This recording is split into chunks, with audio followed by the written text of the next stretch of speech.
अस्सलाम वालेकुम नाज़रीन, DRD अलर्ट जे इंटरव्यू सीरीज़ में शतार सरोई अवां जी ख़िदमत में हाज़िर आहे। अॼु असां इंटरव्यू सीरीज़ में हिकु अहम मौज़ूअ ते ॻाल्हि ॿोल कंदासीं ऐं थोरो नओं अंदाज़ अपनाईंदासीं। नओं अंदाज़ ईअं त अॼु असां स्टूडियो में हिकिड़े महिमान खे घुरायो आहे, जेको महिमान पाकिस्तान स्टडी जो प्रोफेसर आहे। पाकिस्तान स्टडी पढ़ाईंदे उनखे केतिरा ई साल थी विया आहिनि। करिकुलम जो एक्सपर्ट आहे। पाकिस्तान स्टडी जे हवाले सां हुन किताब लिखिया आहिनि ऐं हिकिड़ो तमामु सुठो प्रोफेसर आहे। ऐं उन खां असां पाकिस्तान स्टडी जे मज़मून जे लाइ लेक्चररशिप जे इंटरव्यू जी तयारी कंदड़ नौजवाननि लाइ टिप्स वठंदासीं, अहम टिप्स वठंदासीं। सो मां तव्हांखे तव्हां सां तव्हांजे महिमान जो तारुफ़ करायां थो, प्रोफेसर मदद अली झत्याल साहब असां सां गॾु स्टूडियो में मौजूदु आहे। साईं, तव्हांखे असां वेलकम था चऊं स्टूडियो में। Thank you sir. झत्याल साहब खां अॼु असां ख़ासि टिप्स वठंदासीं ऐं इहे कराइता हूंदा उन्हनि नौजवाननि जे लाइ जेके पाकिस्तान स्टडी जे टेस्ट में पास थी हाणे इंटरव्यू जे मरहले में दाख़िल थिया आहिनि। ऐं तव्हांखे ख़बर आहे त सिंध पब्लिक सर्विस कमीशन जे इम्तिहान में इंटरव्यूज़ जो मरहलो जारी आहे। जीअं ॿियनि सब्जेक्ट्स जा इंटरव्यूज़ हलनि पिया, ईअं पाकिस्तान स्टडी जे नौजवाननि जा बि इंटरव्यू हलनि पिया। सो झट्याल साहब खां पहिरियों सुवाल, साईं झट्याल साहब, तव्हां खां इहो त इंटरव्यू लाइ नौजवान अचे थो ऐं उहो कहिड़े क़िस्म जी तयारी करे अचे, इंट्रोडक्शन पंहिंजो कीअं कराए, हीउ हिकिड़ो वॾो आर्ट आहे इंट्रोडक्शन वारो। सो तव्हां असांजे नाज़रीन खे ॿुधायो नौजवाननि खे त इंट्रोडक्शन कीअं कराइनि जॾहिं अचनि था। वॾी महिरबानी सुरेश साहब। सभ खां पहिरियां मां हमशरी चैनल जो शुक्रगुज़ार आहियां जिन मूंखे मदू कयो हिते ऐं मौक़ो ॾिनो ॻाल्हाइण जो। सतर साहब, हाणे थिए ईअं थो जीअं स्टूडेंट अचे थो न, कमेटी जे अॻियां पेश थिए थो, कमेटी जे अॻियां 5-6 कॾहिं 4 मेंबर वेहनि था, कॾहिं 5 बि वेहनि था। त मूं ॾिठो आहे अक्सर किथे मूं बि इंटरव्यूज़ वरिता आहिनि मुख़्तलिफ़ जॻहियुनि ते, चांस मिलिया आहिनि, त कॉन्फिडेंस लेवल उन में घटि हूंदी आहे। जीअं गेट खां इंटर थियण जी कोशिशि कंदो आहे त पहिरियां त इजाज़त वठण जी कोशिशि कंदो आहे। के वरी ईअं हलिया ईंदा आहिनि, पर सही तरीक़ो ईअं आहे त इजाज़त वठी जॾहिं अंदरि अचे उन्हनि कमेटी जे माण्हुनि वटि, साम्हूं जॾहिं बीहे त ईअं जल्दी कुर्सी ते न वेहे, उते बीहे। जॾहिं हू कमेटी जा माण्हू हुनखे चवनि त सिट डाउन, त पोइ हू हुन सीट ते चेयर ते वेहे। ऐं चेयर ते वेहण खां पोइ अखियूं हेठि ऐं टेबल ते या हेॾां होॾां न फिराए, सिधियूं कमेटी जे माण्हुनि जी जेको आहे न साम्हूं अखियुनि में मिलाए जेको आहे सो ॾिसे। ऐं उन खां पोइ हू जेके सुवाल कंदा, हाणे सुवाल हू छा था कनि, सभ खां पहिरियों चवनि था इंट्रोड्यूस यूअर सेल्फ। स्टूडेंट्स खां पहिरियों सुवाल इहो था कनि। जॾहिं स्टूडेंट पंहिंजो तारुफ़ कराए थो, नालो वाल जो, पंहिंजी एजुकेशन सॼी डिटेल ॿुधाए थो, वरी जॾहिं इलाइक़े जी ॻाल्हि थो करे त मां फलाणे इलाइक़े जो आहियां, फ़र्ज़ु कयो हैदराबाद जे इलाइक़े जो आहे, त हू उतां ई सुवाल हुन खां शुरू कंदा, भई हैदराबाद ते हिस्टोरिकल नालो कीअं पियो, हिन जी थोरी तारीख़ असांखे ॿुधायो, तव्हां हितां जा रहाकू आहियो। वरी जो उहो ॿुधाईंदो त वरी उते सुवाल कंदा, भई हैदराबाद जूं क़दीमी जॻहियूं कहिड़ियूं आहिनि। फ़र्ज़ु कयो हाणे क़दीमी जॻहियूं जीअं पको क़िलो बि हिकिड़ी फेमस प्लेस आहे, जॻह आहे, या कचो क़िलो आहे, या राणी बाग आहे, इहे या कुझु ॿियूं आहिनि जेके पुराणा जेके हुया हिस्टोरिकल, उन्हनि जे बारे में जॾहिं उन्हनि खां पुछनि था न, त हू आराम सां स्टडी थियल हुजे। माना पंहिंजे चवण जो मक़सदु इहो आहे त जंहिं बि इलाइक़े में स्टूडेंट, जंहिं बि इलाइक़े जो आहे, खैरपुर जो आहे, हैदराबाद जो आहे, लाड़काणे जो आहे, कराची जो आहे, दादू जो आहे, जिथां जो बि आहे, उन शहर, डिस्ट्रिक्ट, तहसील जी ॼाण ज़रूरी आहे। Very good. हा, इहो जॾहिं क्वेश्चन कंप्लीट थिए थो, उन खां पोइ उनखे सभ खां पहिरियां जेको आहे सो जेको ॿिया कमेटी जा माण्हू जेके कमीशन जा वेहनि था, उहे सुवाल, उहे वरी CS जा रिटायर ब्यूरोक्रेट आहिनि न। हाणे ताज़ा जेके इंटरव्यू थिया उन में मूं कुझु जांच पड़ताल कई, छो त मां बि तयारी कराईंदो आहियां पंहिंजे स्टूडेंट्स खे, ऐं लेक्चरशिप जी या SS जी या अहिड़े मामला जी। त सभ खां पहिरियां सुवाल जेके उहे कनि था, उहे CS मां जेका पाकिस्तान अफेयर्स पढ़ी था अचनि, सुवाल पाकिस्तान अफेयर्स मां हू कनि था। हाणे पाकिस्तान अफेयर्स मां जॾहिं हू सुवाल कनि था त स्टूडेंट मुंझी थो पवे, छो त उहे जेके सुवाल आहिनि उहे रेफरेंसिस बुक्स मां आहिनि ऐं उहे मथी लेवल जा माना आहिनि, एॾी थारोली। छो त CS पाण ख़बर अथव हिकिड़ो पाकिस्तान जो वॾो एग्ज़ाम आहे। त स्टूडेंट्स खे जेको कैंडिडेट आहे पाकिस्तान अफेयर्स ते इंटरव्यू में ख़ासि करे घणो फोकस रखे ऐं उहे किताब रेफर करे जेके CS लाइ रिकमेंड आहिनि, जेके माना उन्हनि जे तरफ़ां मिलियल आहिनि। अच्छा साईं झट्याल साहब, इहा त ॻाल्हि ठीकु आहे CS वारा किताब, पर जेकॾहिं असां इंटरमीडिएट जे किताब खे खणूं, जेकॾहिं फ़र्ज़ु कयो असांजो नौजवान इंटरमीडिएट जो पाकिस्तान स्टडी खणे थो पियो, त उन में कोर थाट्स कहिड़ा लिकियल आहिनि जेके नौजवान खे पढ़णु खपनि ऐं अंडरस्टैंड करणु खपनि त जीअं उहो बयानु करे सघे, छाकाणि त पढ़णु काफ़ी न आहे, बयानु करण जी सघ बि नौजवाननि वटि हुजणु खपे। त उहे थोरो असांजे नौजवाननि खे ॿुधायो त कोर थाट्स कहिड़ा आहिनि इंटरमीडिएट लेवल जा जेके असांजो स्टूडेंट पढ़े।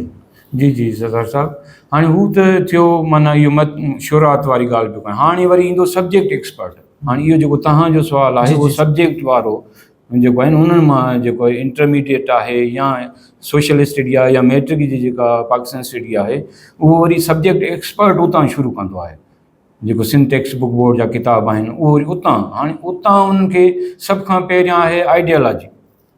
जेको पहिरियों क्वेश्चन थिए थो न, तव्हां जेको बि सिलेबस ॾिसंदव उन जी स्टार्टिंग आइडियोलॉजी ऑफ पाकिस्तान खां।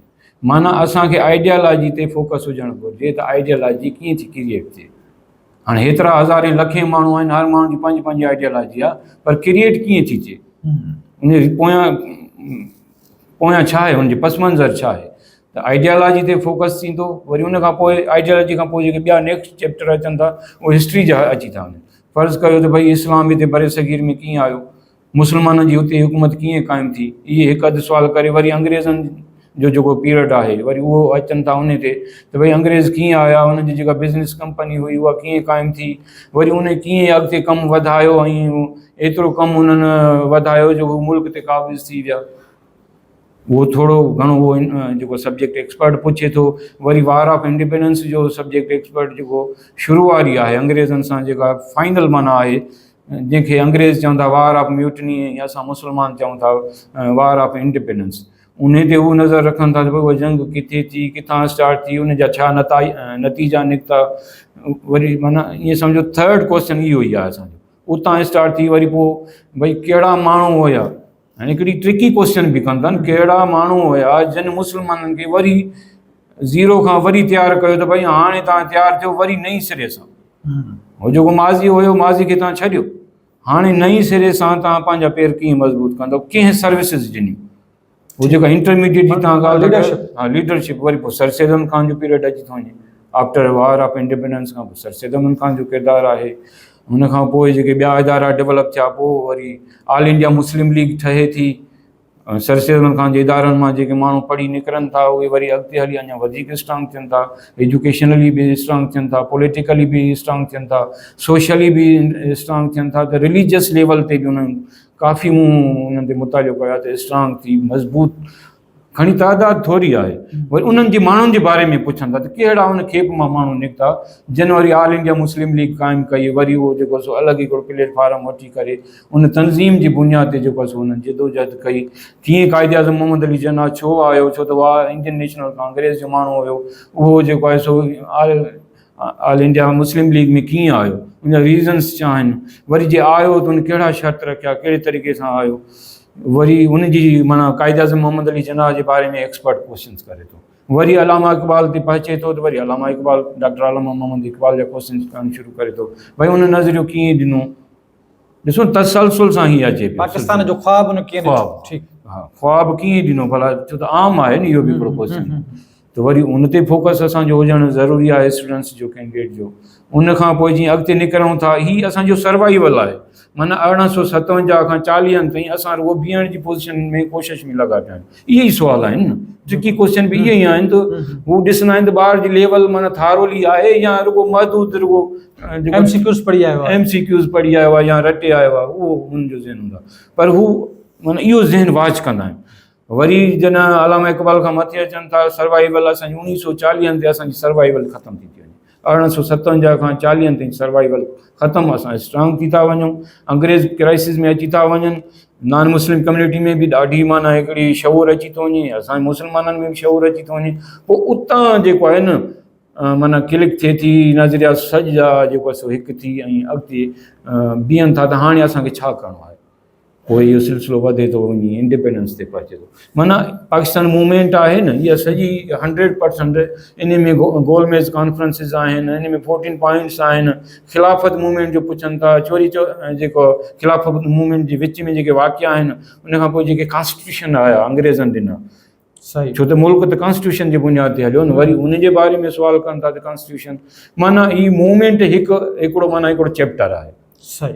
वेंदे माना इंडिपेंडेंट ताईं उहो उन ते सिर्फ़ु उहो रेक्टिफिकेशन वारी न हुजे स्टडी, उन ते जेको आहे न थारोली हुजे, मजमूई किथां बि सुवाल करे अंडरस्टैंडिंग शेयर करे सघे। अच्छा, फर्ज़ कयो हाणे इंडिपेंडेंस मूवमेंट ते बि अची वियो ॿार, सम्झी वियो, उनखे बि सम्झी वियो, 14 नुक़्ता बि सम्झी विया। हाणे 1947 में पाकिस्तान ठहे थो, 47 खां अॻु सॼो मंज़र हुनजे आॾो हुजणु खपे, हुनजी अंडरस्टैंडिंग अचणु खपे। जी जी। अच्छा, 47 खां पोइ वारो जेको पाकिस्तान आहे उनजी स्टडीज़ जी केतिरी इंपॉर्टेंस आहे हिन इंटरव्यू में, इहो थोरो यस यस। किताब जो जेको इंटरमीडिएट जो किताब आहे या जेके सिलेबस अवेलेबल आहिनि, इहो हिकिड़ो ईअं सम्झो चैप्टर आहे मूवमेंट जो, तहरीक जो, ईअं सम्झो माना बंदि कयो वियो आहे हिकिड़ो चैप्टर। उन खां पोइ सॼो किसो वरी पाकिस्तान ठहण खां पोइ जो आहे, भई कॉन्स्टिट्यूशन डेवलपमेंट कीअं थी पाकिस्तान में, केतिरा आइन आया आहिनि पाकिस्तान में, ऐं आइनी तरीक़े सां केतिरियूं असेंबलियूं आयूं, कीअं पार्टियूं ठहियूं, ऑल इंडिया मुस्लिम लीग काॾे वई पाकिस्तान ठहण खां पोइ, उनजी छा पोज़ीशन रही, पहिरियों गवर्नर केरु हुयो, पहिरियों सदर केरु हुयो, पहिरियों वज़ीर आज़म केरु हुयो, ऐं केतिरा गवर्नर जनरल रही चुका आहिनि, ऐं पोइ मार्शल लॉ जो पीरियड आहे, पहिरीं मार्शल लॉ कॾहिं लॻी, उन खां पोइ अॻिते ईंदासीं वरी जमहूरी हुकूमत जीअं ज़ुल्फ़िकार अली भुट्टो जी जेको असां चवंदा नओं पाकिस्तान, त हिकिड़ो थाट आहे असांजी सोसाइटी में त पहिरियों पाकिस्तान 71 ताईं त वरी नओं हिकिड़ो रुझान पैदा थी वियो, डेमोक्रेटिक हिकु प्रोसेस, वरी उतां शुरू कनि था वेंदे जेको आहे फेल्यूअर ऑफ इमरान खान, वरी उन ते बि सुवाल कनि था, छो त असांजो सिलेबस जो इहो हिसो आहे। टिल प्रेज़ेंट जेका बि अमेंडमेंट थिए थी कॉन्स्टिट्यूशन में या पॉलिटिकल डेवलपमेंट थिए थी, उन जा जेके मेन क्वेश्चन्स आहिनि उहे असांजे कैंडिडेट्स खे हर हाल में यादि रखणा पवंदा, छो त सिलेबस जो हिसो आहे। सही, सिलेबस खां आउट कोन्हे कॉन्स्टिट्यूशन एंड पॉलिटिकल डेवलपमेंट।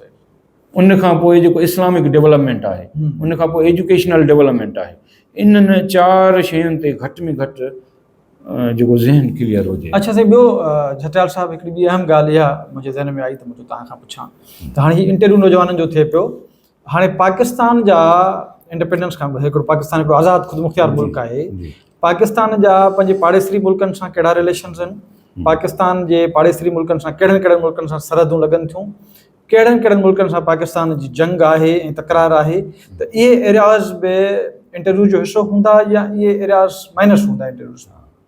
इहे अचनि था करंट अफेयर्स में न। अच्छा, तक़रीबन फॉरेन पॉलिसी बि करंट छा आहे, चाइना सां असांजा कहिड़ा, ख़ासि करे हींअर बि इंटरव्यू में चाइना जी तालुकात ते जेको आहे डिस्कस कयो वियो स्टूडेंट्स सां, जेके थी गुज़रिया आहिनि, कुझु हलनि पिया प्रोसेस, 20 ताईं इंटरव्यूज़ आहिनि पाकिस्तान स्टडीज़ जा, त उहे तालुकात आहिनि जेका असांजी फॉरेन पॉलिसी में जेके तालुकात आहिनि, अमेरिका सां कहिड़ा तालुकात आहिनि, चाइना सां कहिड़ा आहिनि, जेके नाइबर कंट्रीज़ आहे, ईरान, अफ़गानिस्तान या इंडिया आहे, हुन सां असांजा कहिड़ा, इहो मतिलबु जीके जा सवाल थी सघनि था पाकिस्तान, करंट अफेयर बि जीके बि चई सघूं था, जीके जा सवाल उहे बि लाज़मी, ख़ासि करे जेका तव्हां ॻाल्हि नाइबर कंट्रीज़ जी कई न, उन जे बारे में त ज़रूरु ॼाण हुजणु घुरिजे। कश्मीर इशू आहे, कॾहिं पुछा करे वठणु, भई इहो छा मसइलो आहे, ठीकु आहे, छो नथो भला रिज़ॉल्व थिए, हू व्यू वठंदा आहिनि त स्टूडेंट जी छा उन ते स्टडी थियल आहे। अच्छा, मिसाल जे तौर ते हाणे झटियाल साहिबु ताज़ा 2 वाक़िया वॾा थिया इंटरनेशनल लेवल ते, हिकिड़ो त हमास जो लीडर उहो शहीद थियो, ऐं उन सां गॾोगॾु हिकिड़ो ॿियो जेको हाणे असांजे बांग्लादेश पाड़ेसरी मुल्क बांग्लादेश में हिकिड़ो अवामी इनकलाब आयो, शेख हसीना वाजिद खे फ़रार थियणो पियो, त हाणे इहे जेके आहिनि त बज़ाते ख़ुदि करंट अफेयर्स जा इशू, पर छा पाकिस्तान स्टडीज़ जे नौजवान खे इहो इल्मु हुजणु घुरिजे ऐं इन जे बारे में जेकर हुन खां पुछा कनि त उहो पुछा करे सघनि था?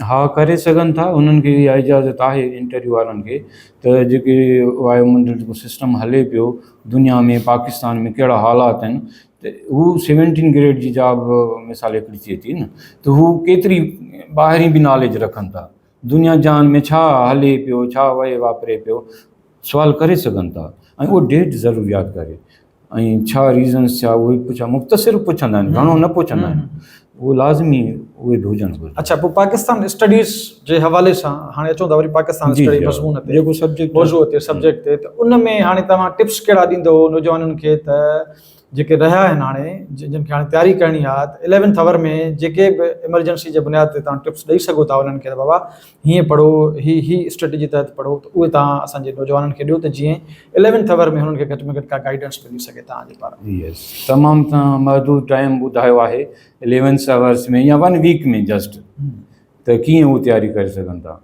हाणे तयारी ईअं आहे त मजमूई उन्हनि जी स्टडी थियल हूंदी आहे।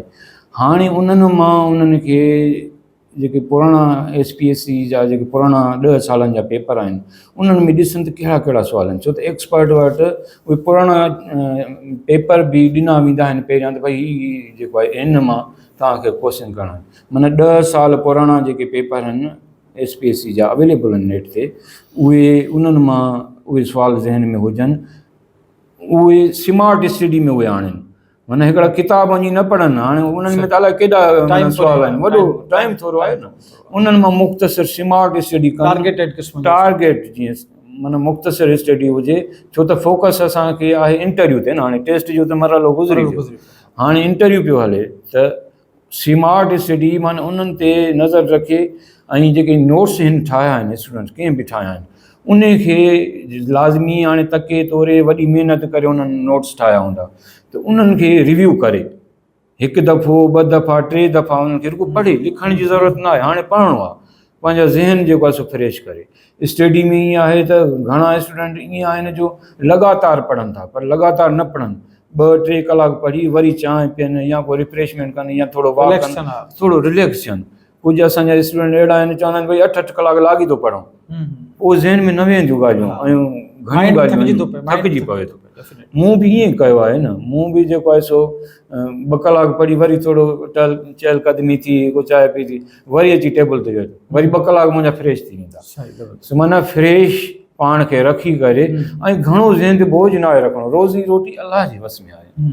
असांजो अॼु जो जेको नौजवान आहे उहो परेशान आहे त यार अलाए छा थींदो मुंहिंजो। बाबा तव्हांजे अलाह जी तरफ़ां लिखियलु, तव्हां ईमानदारी सां महिनत कयो न। जॾहिं मां पढ़ंदो हुउसि मूंखे चवंदासीं नौकरियूं मेरिट ते न आहिनि, हीअं आहे हीअं, 1000 ॻाल्हियूं असांखे ॿुधाईंदा।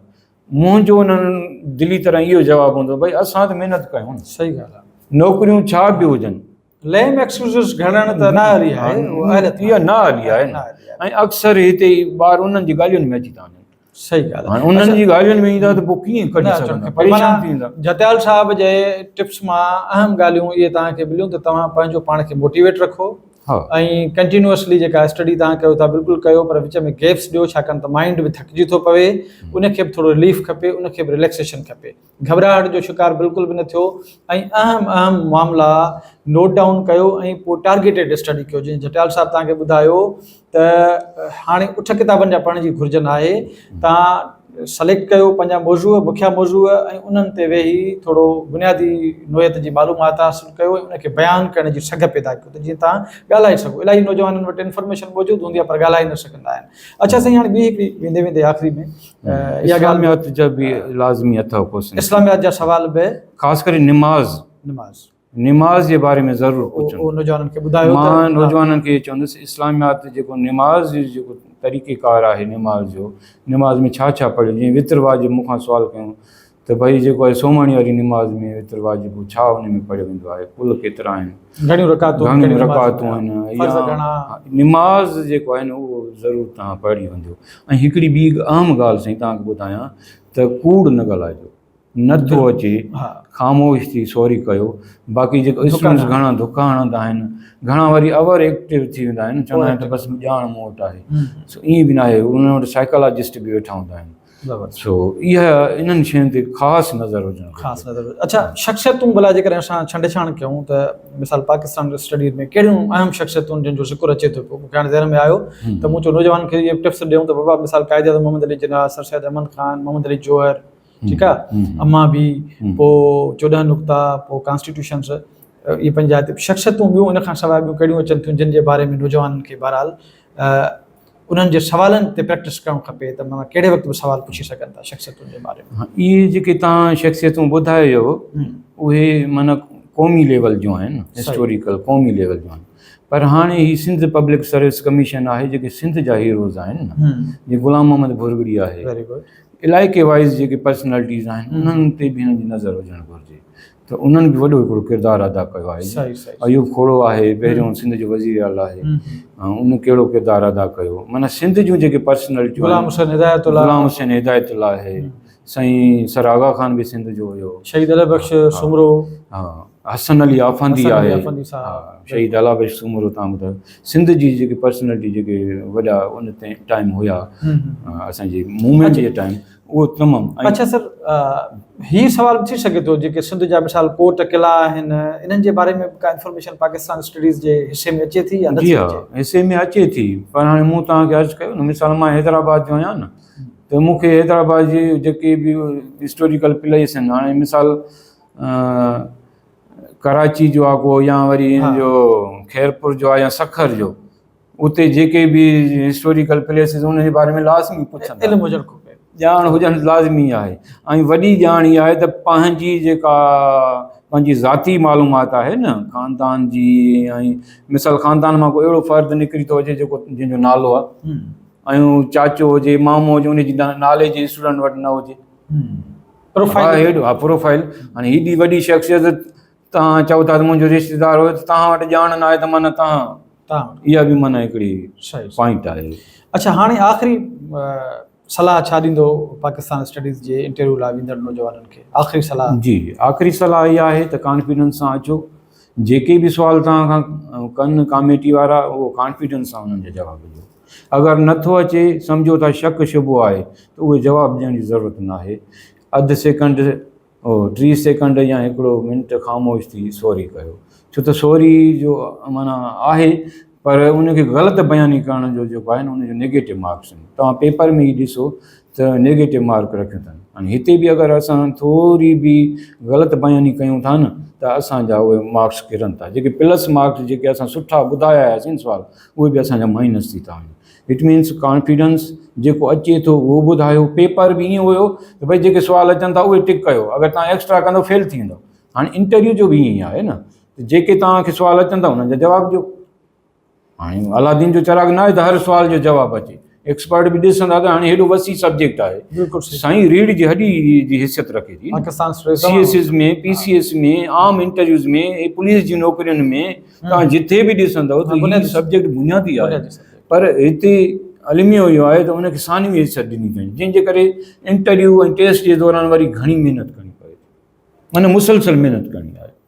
साईं वॾी महिरबानी जटियाल साहिबु, तव्हां सां ॻाल्हाईंदे ऐं तव्हां खां टिप्स वठंदे ॾाढो असांखे सुठो लॻो, ऐं यकीनन असांजे नाज़रीन खे बि सुठो लॻो हूंदो। नाज़रीन, हीउ प्रोग्राम खणी अचण जो बुनियादी मक़सदु इहो आहे त मां पंहिंजे सिंधी सब्जेक्ट खां अलावा कुझु ॿियनि सब्जेक्ट्स जे बि एक्सपर्ट्स जे ज़रिए अव्हां सां कम्यूनिकेट कयां ऐं अव्हां जे इल्म में अञा बि इज़ाफ़ो करे सघां। छाकाणि त मां हेॾे ताईं तव्हांखे ख़बर आहे त सिंधी सब्जेक्ट ते ॻाल्हायो आहे, छाकाणि त मां पंहिंजे सिंधी सब्जेक्ट जो एक्सपर्ट आहियां, सिंधी सब्जेक्ट जो उस्तादु आहियां। अॼु मुंहिंजे ज़हन में आयो त मां जटियाल साहिब खे घुरायां ऐं पाकिस्तान स्टडीज़ जे हवाले सां नौजवाननि खे असां का गाइड करे सघूं, छाकाणि त मुख़्तलिफ़ नौजवान इन क़िस्म जो मुतालिबो बि कंदा रहिया आहिनि मूंखां त साईं तव्हां कुझु ॿियनि सब्जेक्ट्स जे हवाले सां बि असांखे ॿुधायो। सो छाकाणि त पाकिस्तान स्टडी हिकिड़ो अलॻि सब्जेक्ट आहे ऐं मां उनखे पंहिंजो पाण एक्सपर्ट नथो सम्झां उनजो, यकीनन मां आहियां बि कोन, त इन जे करे मूं चाहियो पिए त जटियाल साहिब जहिड़े माण्हू खे घुरायूं। हिननि जो इलाही ज़बरदस्त ओपिनियन आहे, कंट्रीब्यूशन आहे पाकिस्तान स्टडीज़ जे हवाले सां। उमेदु आहे त हिननि जा जेके टिप्स आहिनि, हिननि जी जेके ॻाल्हि आहे, हिननि जूं जेके हिदायतूं आहिनि, उहे तव्हांजे लाइ मशल राह बणिजंदियूं ऐं तव्हांजी कामयाबीअ जो सबबु बणिजंदियूं। घबरायो बिल्कुलु बि न, कॉन्फिडेंस लेवल खे ऐं पंहिंजे मोराल खे बुलंद रखो। ऐं जीअं जटियाल साहिबु तव्हांखे ॿुधायो त थुका नाहिनि हणणा, जेका शइ आहे उहा बयानु करणी आहे, एक्स्ट्राज़ में नाहे वञिणो, छाकाणि त कॾहिं कॾहिं माण्हू पंहिंजी ई गप में तिरकंदो आहे। इन जे करे एक्स्ट्राज़ खां बि पासो कबो, धुकनि खां बि पासो कबो। एक्चुअल इंफॉर्मेशन जेका तव्हां वटि मौजूदु आहे उहा कम्यूनिकेट कबी, अदरवाइज़ चइबो त सॉरी सर मूंखे इन जे बारे में को इल्मु कोन्हे। इहो वधीक अफ़ज़ल आहे, इहो वधीक बहितरु आहे। सो मोकिलाणी कोन्हे, वरी कंहिं नए प्रोग्राम में नए महिमान सां या नए मौज़ूअ सां गॾु हाज़िर थींदासीं। सो जेॾां पेर तेॾां ख़ैर।